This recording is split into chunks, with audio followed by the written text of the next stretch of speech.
Alrighty. Hello, everyone, and welcome to Live with It's All About Choices, Nutrition, and Weight Loss. And today I am very happy to have each of you join me. And so if you are listening in live and tuning in live, I thank you for taking time out of your schedule to join in and take a little break, hopefully having a little lunch. And then for those who are listening to the replay, I thank you for pausing out of your busy schedule just to kind of take some time out to get some nutrition news for your mind and your body and your soul. And so today we are doing our up close and personal segment, and we have a very special guest, a good friend of mine, and her name is Miss Robin Bennett, and she brings us greetings all the way from Altamont Springs, Florida. So thank you, Robin, for taking time out of your schedule to share your personal journey and your testimony with everybody. Okay. And Absolutely. Robin and I, we partnered together back with One-on-One in April of 2018, and we actually go further back than that. We're both members of Rejoice in the Lord Ministries in Apopka, Florida. And, you know, even though I see her every Sunday, this is really our first time reconnecting since our time and since her transformation. And so I'm really excited to reconnect with her on this level and for you all to hear her story, because we're talking today about blood pressure, which is a story that's very near and dear to my heart. I was diagnosed in my early 30s, and she has a very similar story in that regard. And so it's definitely an important topic that we're hearing more and more about high blood pressure. And so her story is very relatable, and it is titled How Robin Finally Gained Control of Her High Blood Pressure. She reduced her medications, and she lost 18.5 pounds despite trying various diet programs, boot camps, and even trying to go at it alone. So again, a very relatable story that we all have encountered some of those aspects in our own lives. And so for those who are tuning in live, and even if you're listening to the replay, definitely feel free to post any comments, any questions that you may have, and those questions will get answered, okay? And so more and more of us, again, are experiencing elevated blood pressure, or sometimes it's termed pre-hypertension, and then as well as actually being diagnosed with blood pressure or hypertension. It's still known as the silent killer because for many of us, usually there are no overt signs or symptoms. But on the flip side, though, after you get diagnosed, many of us, especially if we're really in tune with our bodies, if we eat certain things, or we can feel it, like our body just kind of changes. And sometimes we can tell when our blood pressure is elevated.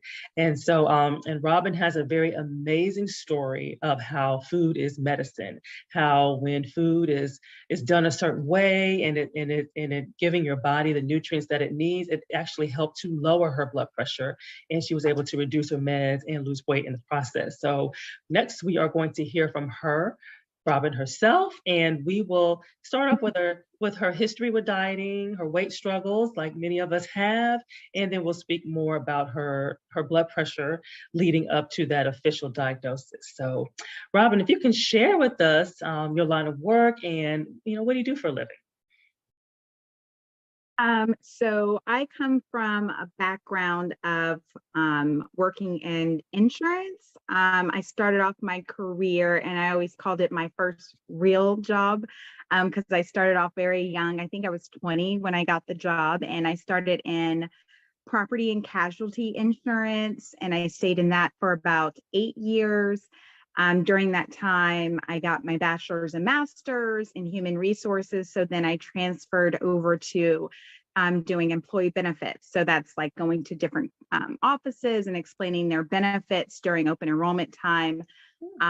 So I did that for the last 8 years. And now I've just kind of recently transitioned. I've left the insurance side and dove right into working with HR directly. So I've just accepted a new position doing human resources. Nice. Change is always challenging, good, and sometimes stressful, right? So that's good. Well, thank you for sharing that. And so let's talk a bit about your journey with the blood pressure. So share with us the challenges, or share with us how that story led up to you actually getting the diagnosis. So we used to, at my other job when I was doing insurance, we had a wellness plan. And in order to get certain discounts on our premiums or our payroll deductions, we had to have the nurse, we had to meet certain metrics, and we had a nurse actually come on site and do tests for us. So they went as far as like doing body fat composition, and like it was deep. And so I was very early 30s. I want to say like maybe 33, possibly somewhere around that, 32, 33. And one of they used to have us get blood tests done, and then they would go over the results. So one of the tests that I had done, they were like, "You're severely anemic." And I was like, "What?" I had no idea. So like we dealt with that. I ended up having like an ablation that kind of helped the situation, and then I was fine. It was like the next year that I was then told, well, your blood pressure, like every time we come to check your blood pressure, it's slightly elevated. And we kind of give you a pass because we're like, maybe, they almost treated it like I was a kid taking your test. Like maybe you're stressed out when we come, so maybe that's why it's high. But they noticed a pattern. And so they were like, I think you might have high blood pressure. So, we want you to go see your primary. We want you to do whatever he suggests. And I just remember kind of having kind of a mental breakdown within the office after that visit, because I'm like, every time I come to them, and ever since I hit my 30s, like it's like my health has just gone worse and worse. And I'm like, this is what it's like to get older. Like I keep having problems. And I felt like I was fairly healthy. And when I think of healthy, at least when I used to think of healthy, I thought of exercising. And that's really all I thought about. And I thought, I'm a consistent exerciser, so I shouldn't have these health issues. So it was a shock to get those diagnoses when they gave them to me. So that's kind of how I felt when they told me that I had the high blood pressure. And again, that was early 30s. Okay. And so when you went to visit your primary care, what did they say? Was it like an immediate diagnosis, or did they kind of give you a few months? So nope. He kind of dove right into it because they looked at prior visits and like my annual visits. I didn't have to go to the doctor more than once a year to my primary. And he was like, it is like, elevated. And we've kind of just given a pass, I guess, the last couple of years. But you're getting older. They asked about my history. And I'm like, yeah, my mother has high blood pressure. My grandmother had high blood pressure. My grandfather had high blood pressure. And so I think he might have monitored it. He wanted me to come back in probably 90 days later. And he did, like, they had done more tests, but they also took my blood pressure again. And he wanted me to monitor it at home. And it continued to be elevated. And so his suggestion, or what he wanted me to do, was get onto medication. And I am a horrible medicine taker, vitamin taker, anything. So when he diagnosed that, I'm like, okay, it's not that big of a deal. But I mean, I would go in and I wasn't taking it consistently. And then I started taking it consistently, and then it just didn't work. So that's when he decided to then prescribe a second medication. So I had to take one in the morning and one in the evening. And he had me try that out for 90 days and then go back in. And my blood pressure was stable at that point. It was where, within the range that he wanted it to be in. And I just remember thinking, I'm like going to be like an old lady, taking a bunch of like meds. A pillbox at 35. Like, that's crazy. But I remember, like, that's what he was like, that's what it's going to take. Like, you're going to need to take 2 medications, one in the morning, one in the evening, in order to keep it stable. And I didn't like that response or that answer. And so did weight ever come up with your doctor as far as losing weight? So he had mentioned, like, he wanted me to try to lose some pounds. He wanted me to, he did suggest like eating healthier. But again, in my mind, eating healthier was probably, like not going out to lunch 5 days a week, every day at work, maybe 3 days a week, Okay. and not monitoring what I was eating when I went out to the places, just Mhm. maybe minimize how often I went out, or lower the amount. So he did mention that, but at some point I hadn't lost, I guess, enough weight to do anything to the blood pressure. And really, again, I wasn't watching what I was eating. I Mhm. just was exercising more and maybe not going out as much. I wasn't Okay. really doing a plan. Okay. Okay. Very similar to my story. I was around the same age, and they gave me a sheet of paper and said, avoid these foods, they're high in sodium, and Mhm. try to lose 15, 20 pounds. Come see me in 3 months. So that was pretty Yeah. much what I got. Yeah. And yeah, it is amazing. And then, so share with me then, were there some things that you tried to do? Because like I didn't want to get on the pill either. I didn't want to take the pill. I was like trying to avoid it as much as possible. And were there some things that you tried to do, since they gave you a pass at least 2 or 3 times within 90 days? So were you trying to do some things and on your own? I tried. So I think I was introduced to Weight Watchers at work as well. We had some sort of program, and it was, if you lost like 10% of your weight, you got some of your money back. And I remember doing that, and that was somewhat successful. I mean, I had lost some weight, but my eating habits hadn't really, I mean, Weight Watchers kind of teaches you like, everything's a point or point system. And so, yeah, I could have that glazed donut. I just couldn't, I had to find other ways to not eat bad that day. But it didn't really stop me from eating a glazed donut or a Panera bread bagel. It didn't really stop that kind of habit. Mhm. Um, so that worked for like maybe the very start, because maybe it was a shock to my body of how I was eating, but it didn't last very long. And I had done multiple stints of Weight Watchers. So, 3 months, during this year, maybe 3 months, another year. So I had done it a few times. I had also tried, you see like every beginning of the year, you'll see like a gym or some kind of group say, hey, we're looking for 20 women to try this boot camp or try this program, and it's free. And then you go there and it's not free.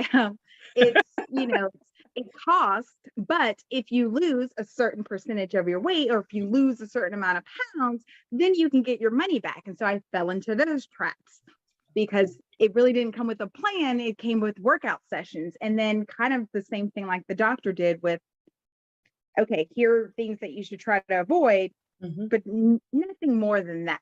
Okay. Um, Okay. Okay. so I tried those things. So it was multiple like boot camp type of plans, that would last for like 60 days, and then multiple stints with Weight Watchers. Okay, okay. And with the boot camps, were you able to lose? Do you think you were able to lose or get a handle on your blood pressure when you was monitoring at home? So it really didn't affect my blood pressure. I did lose some pounds, but it didn't really affect my blood pressure. And really Mhm. the pounds, as soon as I would get off of those programs, Mhm. I gained the weight back. Got you. Got you. Mhm. Yep. And I went through that same phase too, where it's almost I have a saying where you can't outwork out a bad diet. And so I I would work tried. I out. tried many a times. I did too.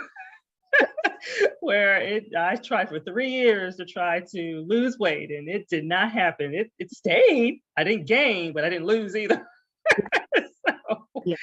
I tell you, it is real. Well, share with us your relationship with food at that time, and touch on carbs too. Well, before seeing you, my relationship with food, like if I got stressed at work, I would eat. Mhm. And it wasn't like, like I didn't eat like I was a snacker. Like I think they would call me a snacker. Um, because I would have just an open bag of chips, an open bag of anything. And I would just constantly, I wasn't hungry, but I was stressed. I So got you. it was almost like a comfort, like, well, this will make me less stressed, Mhm. or this will give me more energy. So that way I could do this project a little bit longer, not get weary. But it was never a good snack. It was never a healthy snack. It was always a bag of popcorn, a bag of chips. And I'm not really a chip person. It was more like a bag of chocolate candy, a bag of chocolate Reese's, something like that. I was the queen of buying almond M&Ms in my office. And everybody knew if you needed a little quick pick me up, Robin had some almond M&Ms and maybe 2 or 3 bags in her desk drawer just for safekeeping.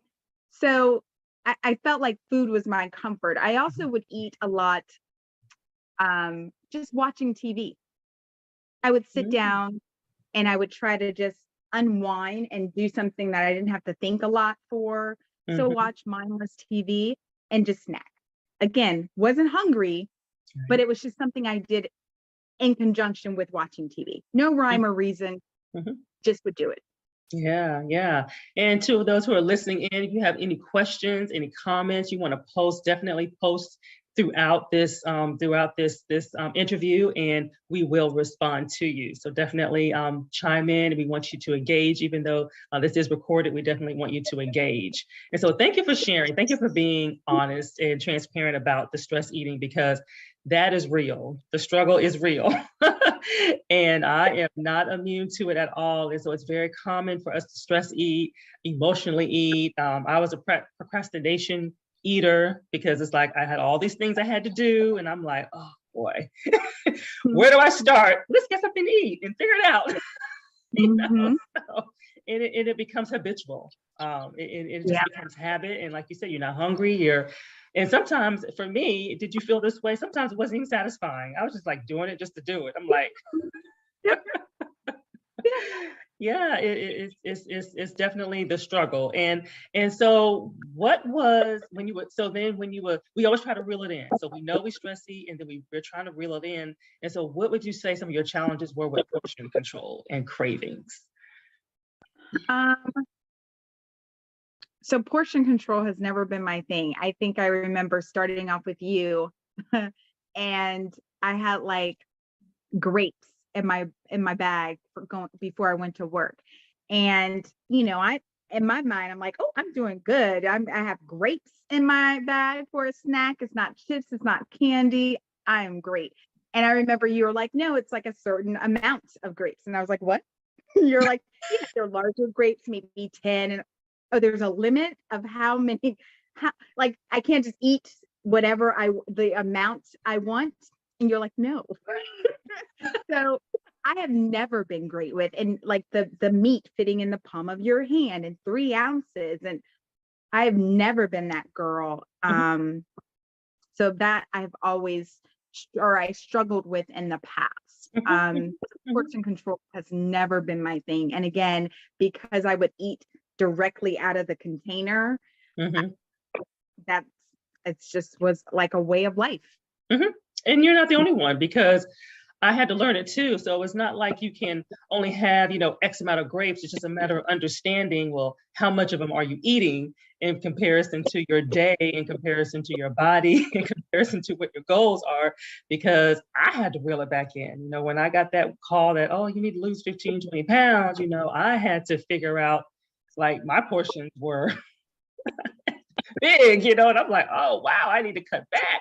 And once you realize that it's too much for your body, then it's like, okay. So it was an eye opener, for me as well. It's just a matter of realizing how the calories add up. I think that's really what the bottom line is, because we think, oh, it's healthy, it's vegetables, it's like you said, it's grapes, it's fruit, unlimited, it's healthy.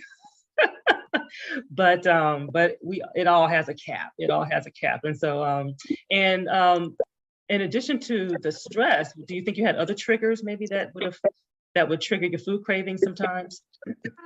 Just, really any emotion. It wasn't like happy that I would eat, but if there was like a joyous occasion, sure, let's go out to dinner, let's go have drinks, let's, anything. It like surrounded food. And I just think food was probably a real comfort. I mean, there was times when, I've been married 20 years where there's down moments in that marriage, and food would comfort me.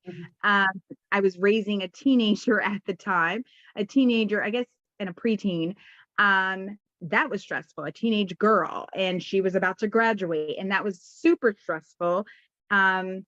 But it's like happy moment, she would get overjoyed, and then it would be like, let's bring on the food. So really any emotion, I used to kid and say, I wish I was that person that would not eat when they were stressed out. Or like Yes. there were two people, you ate or you didn't. I was like, why can't I have been the person that didn't eat anything when she should Right. be Right. that? Yeah. Most of us eat. How are your energy levels? How would you rate your energy levels back then? So my energy level was horrible. And I had gotten so used to not having, and it was weird because I was exercising, but I would be exercising and then I would be like sluggish and then tired. And it was just weird because I eventually just, that was a way of life. I didn't even know I was feeling sluggish, that I was feeling tired because I was so used to feeling that way. Mm. And I remember part of it was the being anemic, and then part of it was just my diet was off. Um, but I remember when I started eating better, the the change, and it was like, wow, like I didn't realize I could feel this good and this, I have this amount of energy. I just didn't realize there was a difference because I had just gotten used to Yeah. not having the energy. Yeah. And that's a good point because a lot of people, we get used to it, we adapt, and then we think, okay, this is normal. And so, here I come along saying, oh, there's more gas in the tank. It's like, well, where? Because you're Yep. so used to it. How about sleep? Um, how was your, how do you think you was getting enough sleep back then? Let's talk about that.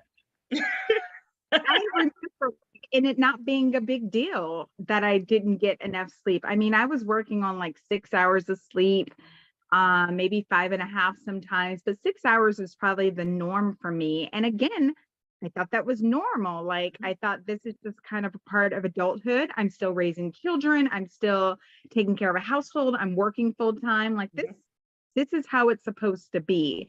And Yeah. I just remember us having conversations about how long, striving to get the 7.5 to 8 hours of sleep and how that made a difference in how I felt as well. Yeah, yep. And I remember we had a conversation about you were like me at that time. You worked out first thing in the morning.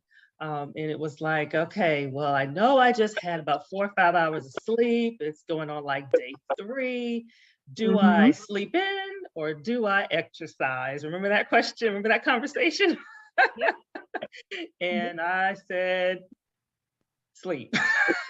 Yeah. And you But were like, what? overcompensating, I would feel bad when I didn't work out because I knew my eating habits in the past were horrible. So I was again trying to exercise out the bad eating habits. And it was like you can't outrun the Yeah. bad diets. Yeah. So Yeah. Yeah, absolutely. Absolutely. And the thing is, when we going off of so many hours of not sleeping and then we still try to push through, like at that time, Robin was running, I don't know, what you run like 3 miles, you were running.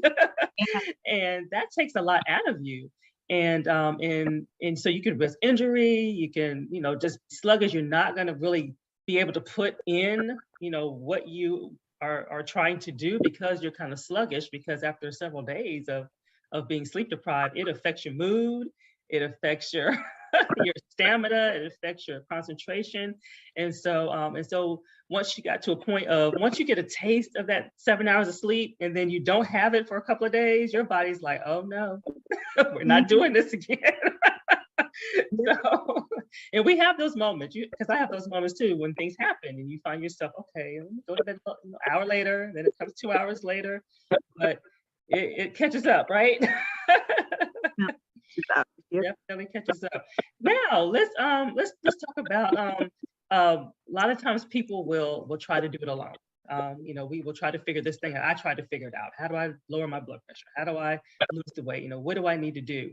And so you know, but sometimes we just need help, right? We need some help. And so what prompted you to finally reach out to me? It was really like nothing was working. I think I remember it was something.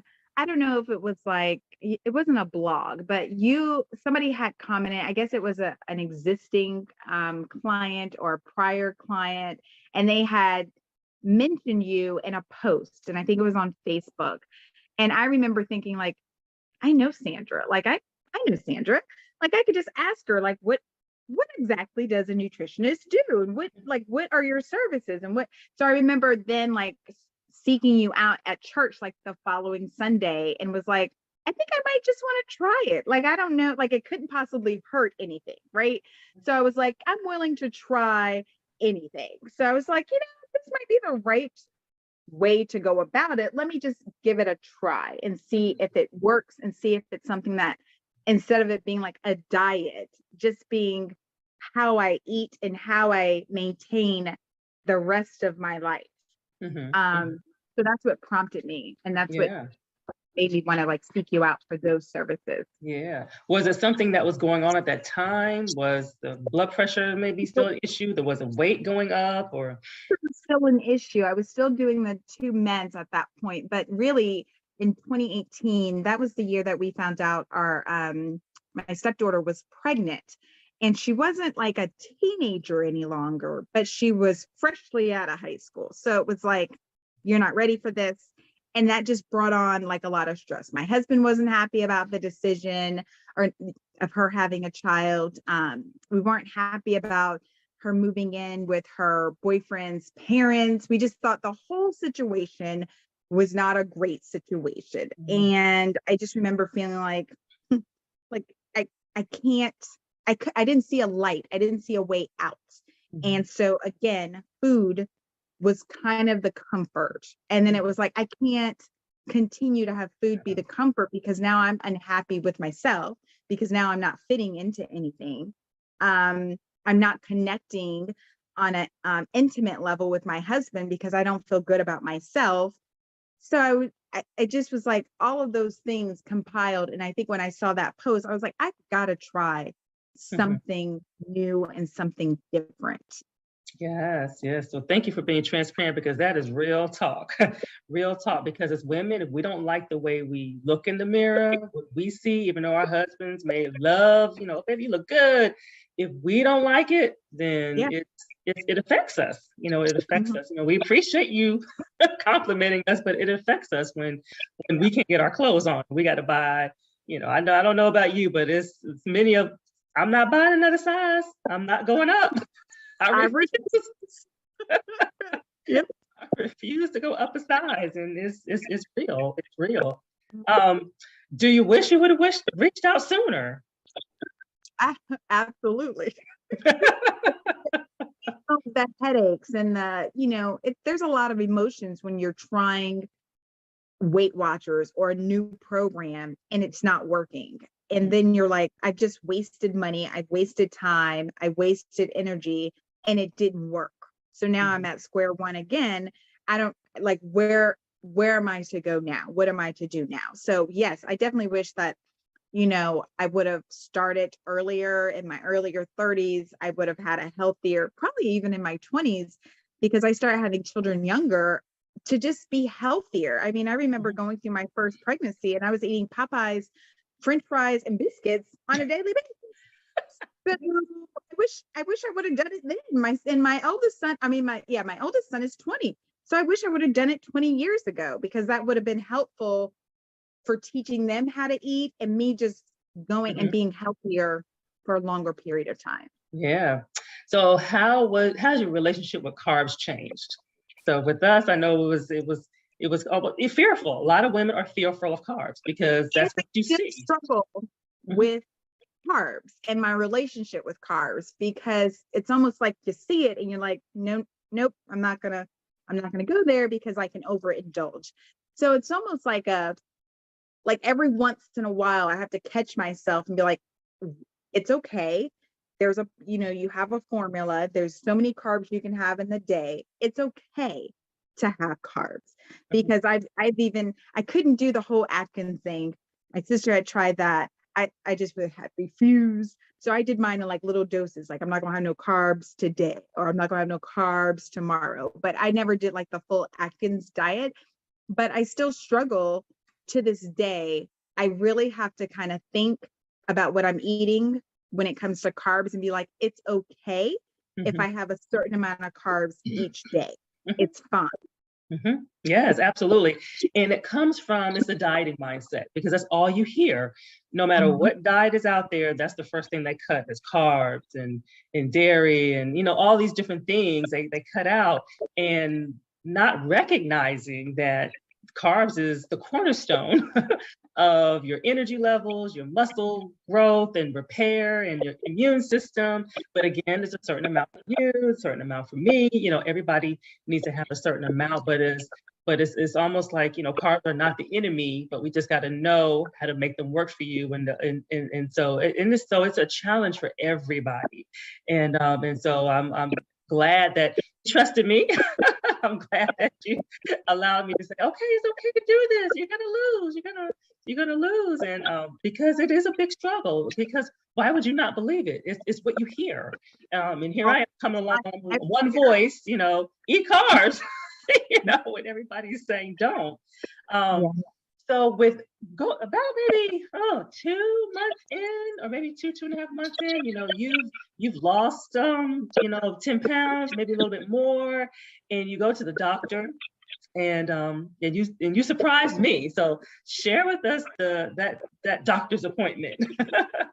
and So what I don't remember the day, but I remember like my reaction. I remember like how it went down. I couldn't tell you the year, I couldn't tell yeah you the date, yeah but I remember going into that doctor's appointment because again, it was every 90 days. I had to get yes medication refilled and they exactly would take the blood pressure. And for a while, my blood pressure had been good. And I don't know, I think too, it was the doctor that I had, but I had to be a self advocate and just say, and suggest to him, like, I really don't want to be on two medications. I would prefer to not be on any medication, hmm but I would, and so he didn't really go for the whole, like, we're just not going to, we're going to take you off all medications, which I would have loved, but I knew that wasn't going to work. So I was like, if we could just try going back to the original plan of taking the medication, hmm one medication once a day, and just try it. And when I come back with I will monitor at home because that was like a consistent, I had to still monitor at home. And I will monitor at home. And when I come back, if it's good, then I would really like to stay with just the one medication. hmm And he was hesitant at first, but he never suggested that. So he was okay with me suggesting it. And he was like, okay, we can try it. okay And so we did. And I remember going back for my follow up appointment and my blood pressure being good, and him like, you know what, we're just going to keep you off. Like, you've been consistent. You're saying your readings at home have been consistent. And so we're only going to require you to take the one medication. And I thought, that's amazing. hmm That's amazing. And so I, I was just happy that I again was not going to be one of those ladies that had the the I just was like, polypharmacy going on. I know that time is coming, but I don't think it should be in my 30s. I really don't. Yeah. So I was just overjoyed that he listened to me, that I actually had a voice, because maybe if I had never suggested it, maybe I would have still been on two medications. But I suggested it, he went with it, we monitored it, and it stayed good. I mean, until this day, and this is what, Yeah. almost 4 years 4 years later, ago. hmm I'm hmm still on just the one medication. So, hmm I mean, it was a great and hmm happy moment that I was like, oh my goodness, I don't have to take that Yes. second medication. Yes. And I was happy for you too, because yeah, I remember you were going every 3 months, and we started at the beginning of that 3 month period. And so it wasn't quite 3 months. It was like that 2 month mark. And Yeah. you had lost, and you were still monitoring at home. And he probably would have, because what would have happened if you would have stayed on the two meds, and your blood pressure would have just been going lower and lower and lower, to the point where, it wouldn't have made sense to stay on two. So that's really good. That I was happy. I was very happy. Those are the victories. Like, I like to hear that more than weight loss, because that's Yeah. huge. That is huge. And 4 years later, you are still holding it, and it's not about perfection now, is it? Because we're not perfect, right? You still have your chocolate almonds, you know, M&Ms, and that is perfectly fine. Triggers. And so I also know if I can't control like my cravings once I start having it, then I shouldn't buy it. So I know my triggers of almond M&Ms. I don't buy those because that's a trigger for me. Mhm. But there's other things I do indulge in. Um, and I don't know what year, I don't know if you do it every year, but I just remember you saying like for Thanksgiving and Chris, like, Mm. okay, it's one meal. It's one day. You don't need to, and I used to like, you get to like the fourth quarter of the year and you're like, oh, it's Halloween. It is Thanksgiving, it's Christmas, it's New Year's, all of that wrapped in one. I can eat bad for 3 months.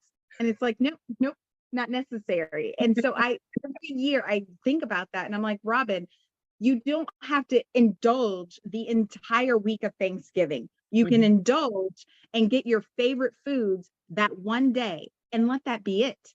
And then that way I feel like I'm not missing out. Right. I'm Right. still enjoying it. And I Mhm. don't need to have the pre-meal, the meal, and the leftovers for multiple days. Right? I don't Yes. need a whole sweet potato pie. I just need a slice. Yes. Yay! And you cruised. I didn't even share this. You went on a cruise and you had a birthday. And I Yeah. remember you was a little nervous about the cruise. Yes, because I think it was like fairly early and it might have been like a few weeks after we had started and I was like, oh, this is gonna mess everything up because I had never been on a cruise before and I would just remember people saying, yeah, you overeat on a cruise. And I remember you're like, just go take it meal by meal. You don't have to overeat. You can taste things, but you don't have to overeat and you don't have to eat everything that comes in front of you. All right. And I just remember coming back and I had stayed the same. Yep. And I remember you said, Yep. that's the goal. The goal isn't to lose while you're there. The goal is to come back the same. And I Yep. came back and I was the same weight. I hadn't gained any, I hadn't lost any. And I was ecstatic, like, oh, I survived. I Yes. won. Yes, because that's too much. That is way too much pressure. Because I think you Yes. was. It was almost like I saw the sigh of relief on your face. I'm like, we're not trying to lose weight on this cruise. Just enjoy yourself and don't pop. Just don't pop. Because when you stay the same weight, you've eaten more than weight loss. So it's not like you didn't indulge. It's not like you didn't enjoy. It's not like you didn't have any liberties, but you just didn't overdo it to where you came back, 5 pounds, 10 pounds more. So that's great. And again, if any of our listeners has any comments, definitely chime in. Comments or questions, post. And so share, it's been 4 years, so just kind of, and you have been maintaining for the most part. I think it's maybe 5 pound, give or take, which is awesome. I call that success. So you did not gain it all back. So just kind of share, life now and just kind of how you manage. Right now I'm still exercising. I'm not running as much. I'm doing more of a cycling class, probably for like the last year and a few months. Um, so my exercise is still around 4 days a week. I typically don't do more than 4 days a week. Sleep is super important to me. It people know, okay, if I'm waking up at 5:30 to exercise in the morning, then that means I'm going to bed at like I'm in bed ready to fall asleep in the 9 o'clock hour. Like, don't, you can call me old, you can call me whatever name you want, but I know I'm about to get me at least 7 hours of sleep. So Yeah. that has stayed consistent. I think my food choices and options, that's always been a struggle for me, but I now know, I would say Italian food is like that's my food. And so I know, you know what, I don't need tons and tons and tons of pasta. Portion control, also have something green, a salad with it. Mhm. Um, Mhm. that Yep, that's a your good meal. protein. Yep, all of that helps. Yeah. So Mhm. I remember getting that recipe from you with my own pasta sauce. I still use that recipe to this day with my Nice. vegetables, my tomato paste, my tomato sauce. Like, there's some things that's just like I know that I have to stay on top of. but there's just some things that are second nature. And so food to me has Good. always been the thing that I have to stay on top of. So Yes. it's Yes. it's something that I have to mentally think about. And so I think about that when I'm thinking about meals for the week, my lunches for the week. I'm not nearly going out as much as I used to. Even with the pandemic, working from home, it was like, let me plan my, my salmon, my 3 ounces of salmon, my greens, my carb. It was, it just, I've just been in a better routine the Good. last few years based Good. on Good. my visits with you. It's more of a conscious effort versus I give up. I'm just going to exercise my way out of eating this chocolate cake. Like I've learned if there's a better way of doing it. Yeah, yeah, and that's good. And over time, it does become a lifestyle. It's I tell people it's not an overnight thing. It's not a being perfect. It's not about being perfect. It's just being consistent and trying, and you keep doing something different the next day. And eventually you find your routine. You find what works for you. And so, any words of wisdom for our listeners, who are in the position that you were in, like maybe they were tired all the time, they felt stuck, they were frustrated, they like, okay, I'm doing all this stuff. Why isn't the weight coming off? Why? Or blood pressure for some reason. Some people's blood sugar. What advice would you have? Just don't give up. It's not like you said, it's not an overnight thing. Be open to meeting with you, listening to your suggestions. I mean, I don't know if you remember, but I was not a dairy girl whatsoever. Okay. And you suggested milk in the morning, and I was like, I'm sorry, what? And then you said, yogurt. And yogurt, what? I don't even like yogurt or the consistency of yogurt. And I just remember I had to just be open to trying something different to get a different result. And so as long as people stay open, I think that they will be able to find their way, and not do it alone. You try to buddy up with people that have the same bad habits as you. That's not necessarily as helpful as you think it might be. Yeah, good. That's a good point. I need to obviously link up with somebody better that has better habits, because I can't feed off somebody else that has bad habits like I do. We're going to feed off each other and still have bad habits. Mm-hmm. So, being open to, a new way of doing things, would just probably be my biggest thing, and not go at it alone. Yeah, that's good. That's good advice. Definitely good advice. And Robin's been introduced to chocolate milk, so that's also alternative. So she was very happy about that. Yes, that's much better than just regular old. And I think the difference too, I remember, I think I was doing 2%, and you were like, there's not much difference between the whole milk and the 2%. And I was like, really? There's not? And you're like, no. I had to learn that too, because we grow up, we go from whole milk to 2%. Yep. Yeah, that's very true. You want for cholesterol purposes, long term. Mm-hmm. That's what you want to do, the low fat. And then and when with the chocolate milk, think about in school systems. I mean, not all kids drink white milk, so they have chocolate milk. I know once upon a time they had strawberry milk. So I don't know if they still have that. But those are alternatives. If that's the way to get it in to do the body good, then that's the way we get it in. But thank you, Robin. I thank you so much for your transparency, your honesty, because this was real talk. People need to hear this, because as a lot of times people feel like they are dealing with this alone, or they're struggling with this alone, and we all have very similar struggles. So I thank you for being here today. And so again, those who want to chime in with any posts, any questions, any comments, definitely chime in. And I want to thank each of you for tuning in today with It's All About Choices, Nutrition and Weight Loss. And again, thank you, Robin, for tuning in. Yes. And remember to keep a positive mindset. Positive self-talk goes a long way with cultivating and maintaining a healthy lifestyle and self-care habits that last a lifetime. So tune in next week, same time, same handle.